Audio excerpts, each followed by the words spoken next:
여러분, 사도 바울이 고린도전서 12장 3절에 성령으로 아니하고는 누구든지 예수를 주시라 할 수 없느니라, 이렇게 말씀했습니다. 그리고 지난주 제가 로마서 말씀을 함께 나누던 중에 로마서 8장 9절에 누구든지 그리스도의 영이 없으면 그리스도의 사람이 아니라, 이 말씀을 같이 나눴습니다. 그렇습니다. 우리가 예수님을 나의 구주로, 나의 하나님으로 고백할 수 있는 것은 정확하게 성령님이 내 안에 내주에 계시다는 증거임을 믿으시기 바랍니다. 이런 믿음을 가지고 살아가는 사람들에게 오늘 로마서 계속되는 말씀을 통해서 네 가지 특권을, 성령이 우리에게 주신 네 가지 특권을 말씀하셨어요. 그 첫 번째 특권이 뭐냐면 우리의 모든 빚을 청산해 주셨다는 것입니다. 우리 12절 말씀 보면 이렇게 말씀을 하죠. 그러므로 형제들아, 우리가 빚진 자로 돼 육신에게 져서 육신대로 살 것이 아니라고 그랬습니다. 여러분, 성령을 통해서 구원받은 저와 여러분들은 육신에게 빚진 자로 살 필요가 없게 된 것입니다. 여기 육신이란 것은 우리가 보통 말하는 이 몸이 아니에요. 우리 사람들 속에 너나 하나 할 것 없이 가지고 있는 죄의 본성을 말하는 것입니다. 부패한 본성. 여러분, 사람에게는 누구나 다 죄의 부패성이 다 담겨 있어요. 그리고 그것이 끊임없이 우리의 삶을 통해서 드러납니다. 그리고 찾아와요. 마치 빚쟁이가 빚을 독촉하듯이 끊임없이 이 육신 안에 있는 죄의 본성은 우리에게 요구합니다. 빚 갚으라고요. 예를 들면 음란이라는 빚쟁이가 찾아오죠. 야, 너 그렇게 건전하게 살 존재가 아니야. 너는 어둠의 자녀야. 너는 죄 가운데 태어났어. 왜 그렇게 건전하게 살려고 해? 빨리 빚 갚아. 다시 말하면 음란하게 살아 하면서 이 음란이라는 빚이 끊임없이 우리한테 찾아와서 요구를 하는 거예요. 탐욕도 마찬가지입니다. 더 많이 가져야지, 더 손에 쥐어야지, 더 욕심 부려야지, 왜 그렇게 사냐고 끊임없이 우리에게 요구를 하는 거예요. 빚을 요구하는 거예요. 계속해서 그렇게 살라고 요구하는 겁니다. 우리 자존심도 마찬가지예요. 자존심이 꺾이는 것을 죽는 것보다 힘들어하는 사람이 있잖아요. 우리 교회는 없지만 다른 교회는 있더라고요. 그 자존심 꺾이면 죽는 줄 알아요. 힘들게 이민생활을 왔는데 내가 여기 미국까지 와서 내가 자존심 하나 붙잡고 살았는데 이거 꺾이면 안 되지 하면서 끝까지 고집 부리고 사는 거예요. 그러면 마귀가 그래 잘했다, 그렇게 사는 거야, 그게 나한테 빚을 갚는 거야 하면서 계속 충동질해요. 하나님께서는 그걸 원하지 않으시는데, 이처럼 끊임없이 사람들 마음속에는 육신의 그 죄의 본성이 드러나고 찾아와서 계속 우리에게 요구를 한다는 거예요. 그러나 성령을 받은 사람들은, 예수 그리스도의 영, 하나님의 영으로 말미암아 하나님의 자녀가 된 사람들은 더 이상 그런 빚을 갚을 필요가 없다는 거죠. 육신에게 져서 육신대로 살 필요가 없다는 겁니다. 왜냐하면 성령께서 모든 빚을 다 청산해 주었기 때문입니다. 사실 여기 앉아 계시는 여러분도, 또 저도 마찬가지죠. 우리가 과거에 믿기 전에는 여전히 많은 죄의 빚더미에 눌러 앉아 살았습니다. 마치 종신령을 받은 죄수처럼 죄의 사슬에 풀려날 수 없는 그런 삶을 살았습니다. 근데 하나님은 저와 여러분의 후견인이 되어주셨잖아요. 독생자 예수 그리스도를 우리를 위해서 대신 십자가에 못 박게 돌아가게 하심으로 말미암아 우리의 모든 죄값을, 우리의 모든 죄의 빚을 다 치러주신 것입니다. 그리고 성령을 통해서 석방서를 가지고 와서 우리 각 사람에게 인을 쳤잖아요. 도장을 꽝꽝 찍었습니다. 야, 너 석방, 너 더 이상 죄 아니야. 예수님의 십자가의 죽으심을 근거로 해서 성령님이 저와 여러분들에게 다 석방서를 써준 거예요. 각 사람, 각 개인에게 이렇게 적용해 주신 것입니다. 여러분 믿으시기 바랍니다. 이 사실을 무엇으로 입증하냐면 14절 보세요. 14절에 이런 말씀하고 있어요. 무릇 하나님의 영으로 인도함을 받은 사람은 곧 하나님의 아들이라고 그랬어요. 저와 여러분은 하나님의 영으로 인도함을 받은 사람들입니다. 여러분 여기서 인도함을 받았다라는 말은 어서 오세요, 이리 오세요 이런 뜻이냐요? 이런 뜻이 아니에요. 이 인도함을 받았다는 헬라어가 아고나이라는 단어예요. 이 말은 무슨 말이냐면 강제로 끌고 간다는 거예요. 내 어떤 의지와 내 노력과 내 힘이 아니라 성령님께서 강제로 우리를 끌고 가는 겁니다. 강권적으로 끌고 가는 거예요. 성령께서 강한 힘으로 끌고 가는데 예전에는 죄에 전전긍긍하며 살던 우리가 예수님을 통해서 철저하게 빛이 청산되고 그걸 근거로 해서 성령님이 우리를 완전히 끌고 가는 거예요. 은혜죠. 성령에 의해서 끌림을 받지 못한 사람들이 얼마나 많은지요. 여러분 여기 앉아서 예배를 드릴 수 있는 것은 우리의 실력으로 예배 드리는 거 아니에요. 예수님이 그랬잖아요. 아버지께서 허락하지 않으시면 누구든지 나에게로 올 수 없다고 그랬어요. 하나님 아버지께서 허락하신 사람들만 성령님에 이끌려서 우리가 이렇게 예배를 드리고 하나님의 자녀된 삶을 살 수 있는 것입니다.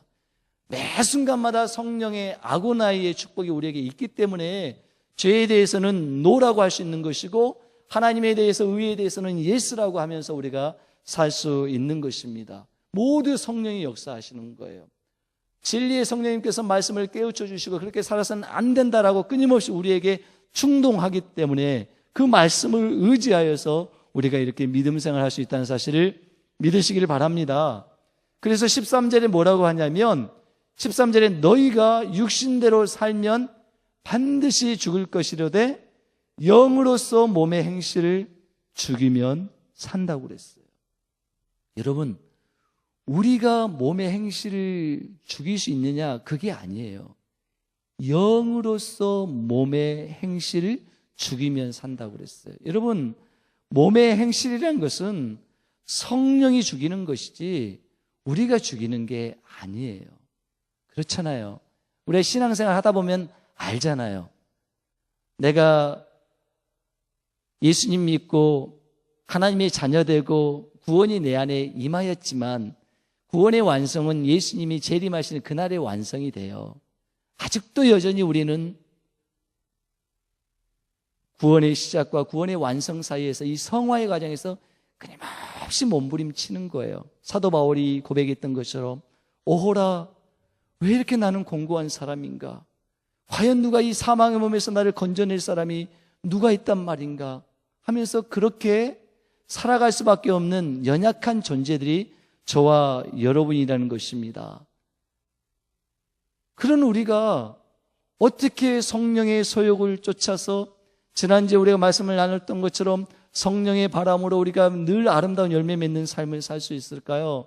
사실 그것조차도 우리로서는 할 수가 없는 거예요. 영으로서 몸의 행실을 죽여야만 사는 거예요. 내가 내 몸의 행실을 죽이는 것이 아니라 성령께서 그것도 역사하셔야만 가능한 줄 믿으시기 바랍니다. 그러면 우리가 할 수 있는 건 딱 한 가지밖에 없어요. 매 순간마다 내 안에 성령이 일할 수 있도록 성령님을 의지해야 되는 거예요. 말씀과 기도로 거룩하여 짐이라. 다른 방법이 없잖아요. 하나님의 말씀과 기도로 성령에 민감하게 살아갈 때 비로소 우리가 우리의 몸의 행실을 죽이고 또 진정 예수 그리스도 안에서 살게 될 줄 믿으시기 바랍니다. 이 모든 것을 다 청산해 주신 분은 오직 성령님임을 다시 한번 믿으시기 바랍니다. 두 번째 특권이 있습니다. 두 번째 특권은 우리를 양자 삼아 주셨다는 거예요. 자, 우리 15절 말씀을 한 목소리로 합독해 보겠습니다. 시작. 너희는 다시 무수하는 종의 영을 받지 아니하고 양자의 영을 받았으므로 우리가 아빠, 아버지라고 부르짖느니라. 아멘. 여러분, 우리나라 사람들은 이 양자 문화가 좀 어색해요. 그렇죠? 양자 하면 어떻습니까?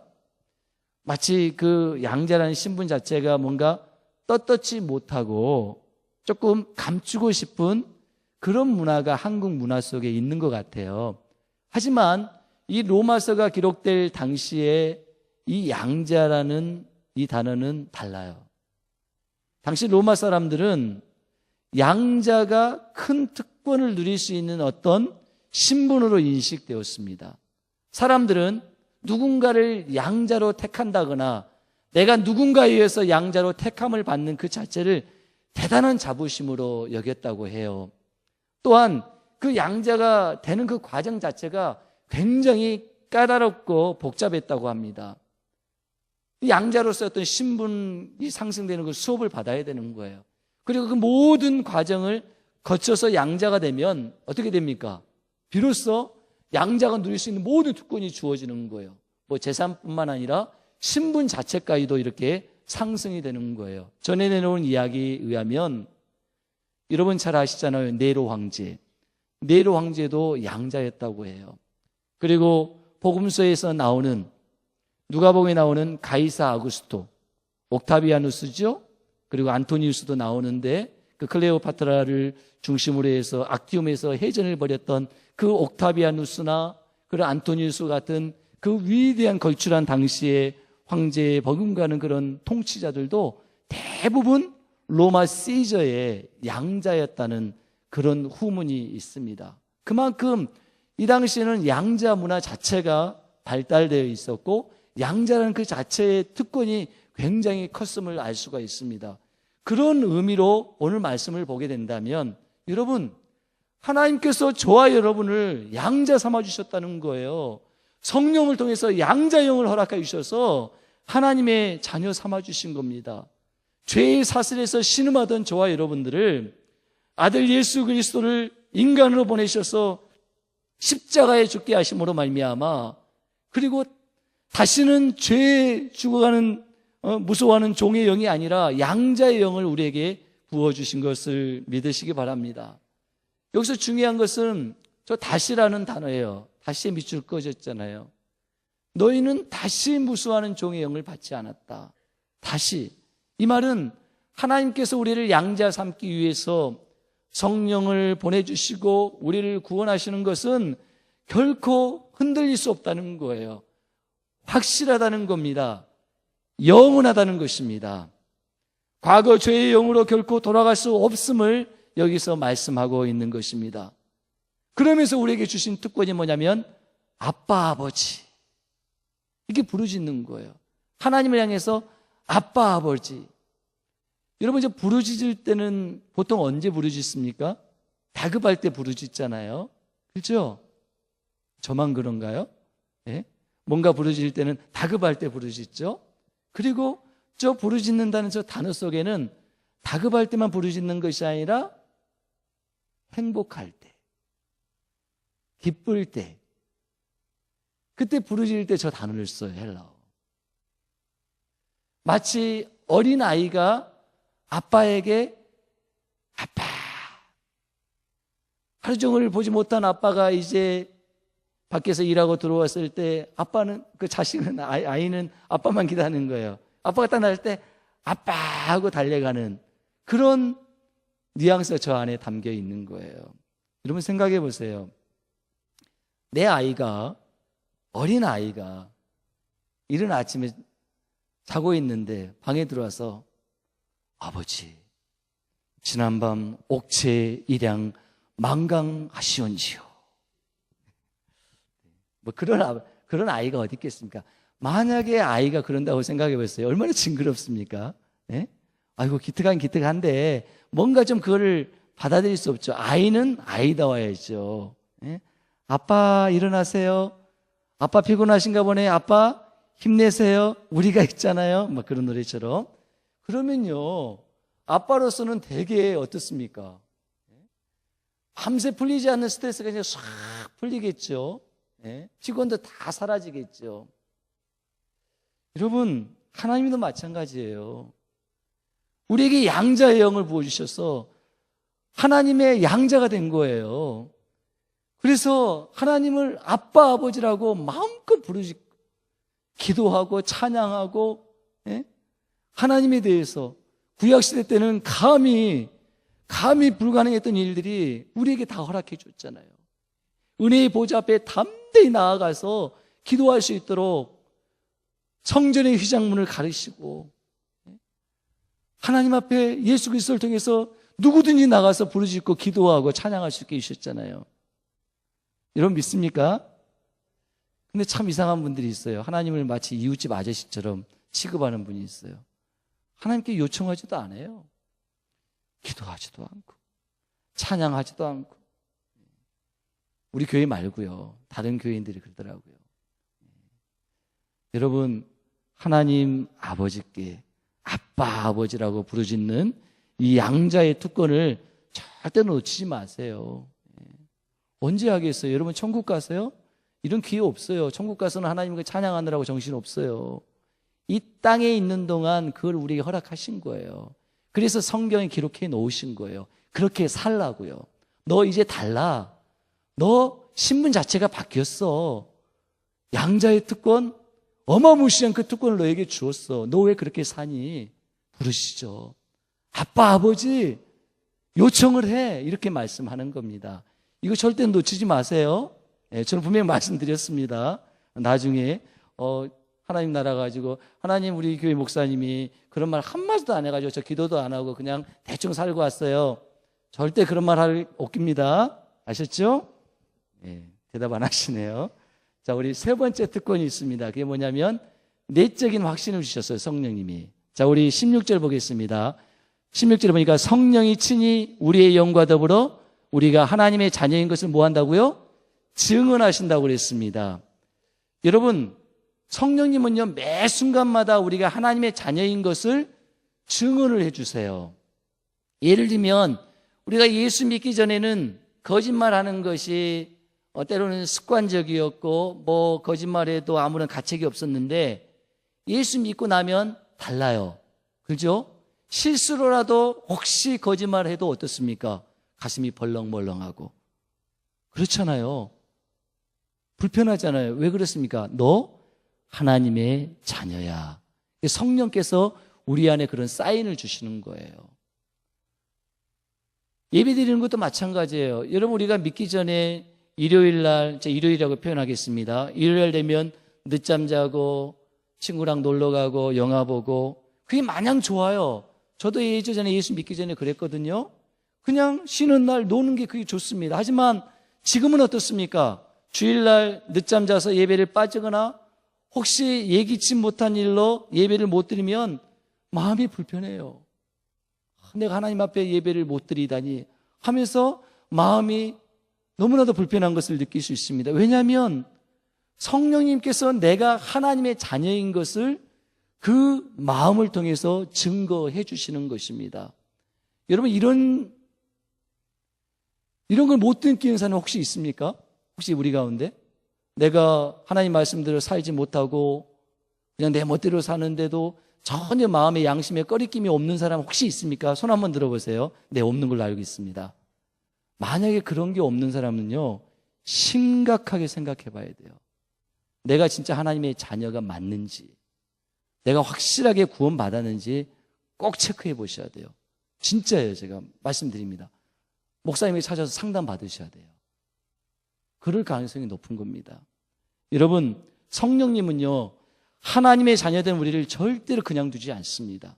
죄에 빠질 때나 혹시 진리에서 어긋난 삶을 살 때마다 내가 하나님의 자녀인 증거를 끊임없이 사인을 통해 보내주세요.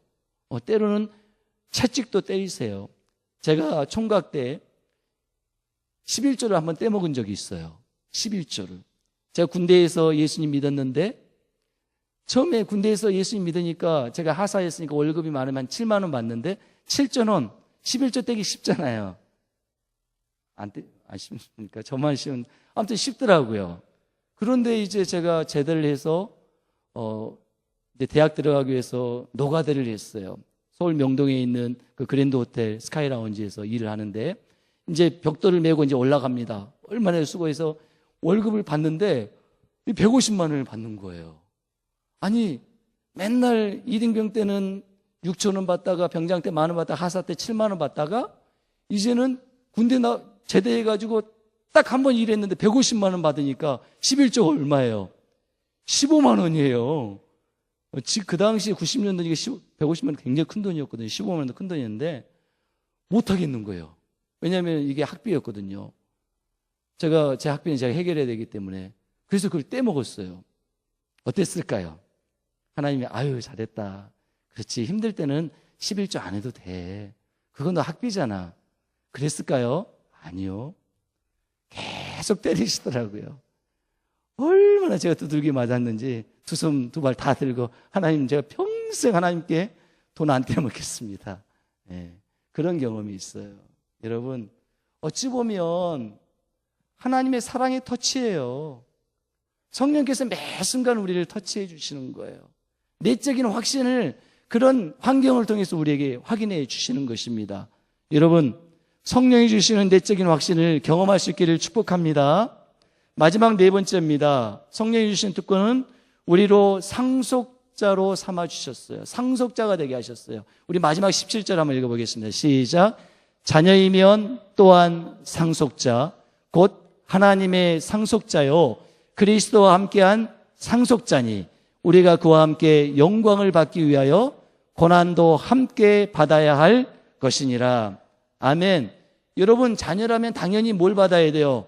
상속을 받는 겁니다. 우리는 하나님의 자녀고 하나님의 양자입니다. 그러므로 하나님의 상속권이 예수님에게만 있는 게 아니라 우리에게도 똑같이 주어져요. 하나님 나라의 기업을 우리는 다 받습니다. 저는 이걸 믿습니다. 이미 저는 받고 있어요. 구원이 완성될 때는 더 풍성한 걸 누리게 되겠죠. 상급 받겠죠. 자, 그런데 문제는 그냥 받는 게 아니에요. 양자된 자가 상속받으려면 양자 신분에 합당한 수업을 받아야 돼요. 근데 그 수업이 만만치 않아요. 어려워요. 힘들어요. 그래서 그와 함께 영광을 받기 위하여 무엇도 받아야 된다? 고난이라는 걸 받는 거예요. 그래서 힘든 거예요. 여러분 생각해 보세요. 지금까지 여러분의 인생을 돌아볼 때 어떻습니까? 내가 하나님의 자녀 맞지요? 양자 맞지요? 하나님 나라의 모든 걸 다 상속받는 상속자 됐지요? 근데 여러분 신앙생활 쉽던가요? 장밋빛 신앙생활이던가요? 아니에요. 진짜 신앙생활은 흑빛 신앙생활입니다. 왜요? 그 영광이 얼마나 큰 것인지를 알려주기 위해서. 우리가 상속자가 되었다면 반드시 고난이라는 이 과정을 거치는 거예요. 저 자신도 그렇더라고요. 지금 돌이켜보니까 제가 목회자로 부름받고 신학대학원 들어가기 위해서 그 많은 경쟁률을 뚫고 들어가서 기쁨도 잠시 들어가자마자 꼬부란 것이 히브리어 헬라어 그 어학연수 하는데요. 그거 비학점 못 맞으면 또 떨어지는 거예요. 커피 터지라고 공부하죠. 그리고 3년 동안 저기 경기도에 있는 그 용인에 있는 그 산골짜기 마치 수도원 같은 그 신학대원에 들어가가지고 3년간 새벽부터 밤늦게까지 공부하게 하시고 겨우 낙제되지 않고 졸업을 해요. 졸업하면 이제 목사 되는 겁니까? 아니요. 또 2년 동안 강도사고시 봐야 되고 목사고시 봐야 돼요. 다 통과해야 돼요. 그럼 됐을까요? 아니더라고요. 그때까지는 짜여진 커리큘럼이었다면 이제는 하나님께서 전혀 두도 보도 못한 그런 커리큘럼, 광야 커리를 준비하고 계시더라고요. 눈물과 기도가 양식이 되고 눈물이 되게 하는, 음료가 되게 하는 그런 과정을 겪고 이 자리까지 서게 하시더라고요. 단순히 내가 하나님의 자녀인 것을 떠나서 한 사람의 목회자가 세워지기 위해서 그런 과정을 겪는 것을 저는 경험했어요. 저뿐만 아닙니다. 여러분도 마찬가지입니다. 하나님의 자녀로 하나님 나라에 상속받을 양자가 되었다면 그에 걸맞는 훈련을 하시는 거예요. 그래서 그와 함께 영광을 받기 위하여 고난도 받는 것입니다. 여러분 C.S. 루이스라는 위대한 작가 아시죠? 나니아 연대기를 썼던 그 C.S. 루이스가 고통의 문제라는 책에서 그런 표현을 썼어요. 정확한 표현인지 모르겠지만 대략 이렇습니다. 우리 사람들에게는 아주 무서운 일이 벌어지기 전에는 하나님의 말씀에 귀를 기울이지 않는 못된 습성이 있다는 거예요. 그래서 그 못된 습성을 깨우쳐주기 위해서 말귀를 못 알아들으니까 하나님께서 메가폰을 준비하시는데 그 메가폰이 뭐예요? 바로 고통이라는, 고난이라는 메가폰을 줘서 야, 너 하나님의 자녀야. 너 하나님의 자녀로서 양자되었잖아. 상속받아야지. 상속받을 자가 그렇게 신앙생활하면 돼? 하면서 때로는 매를 드시고 때로는 우리에게 말귀를 알아듣도록 고통을 주신다는 거예요. 일찍이 시인은 이걸 알았어요. 그래서 시편 119편 67절에 시인이 이렇게 고백을 하고 있습니다. 고난당하기 전에는 내가 그릇 행하였거니와 이제는 주의 말씀을 지키나이다. 여러분 시편 한번 띄워주시기 바랍니다. 시편 띄워주세요. 네.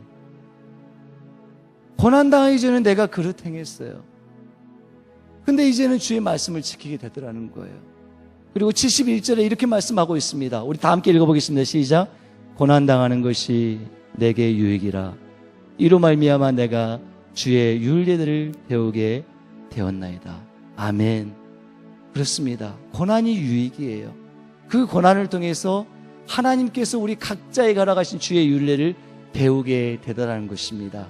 사랑하는 성도 여러분, 성령님은 너무나도 좋으신 분입니다.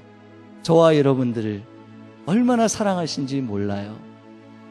우리에게 매 순간순간 찾아오시는 성령님의 이 네 가지 특권을 꼭 기억하고 승리하는 저와 여러분 되기를 주님의 이름으로 축복합니다.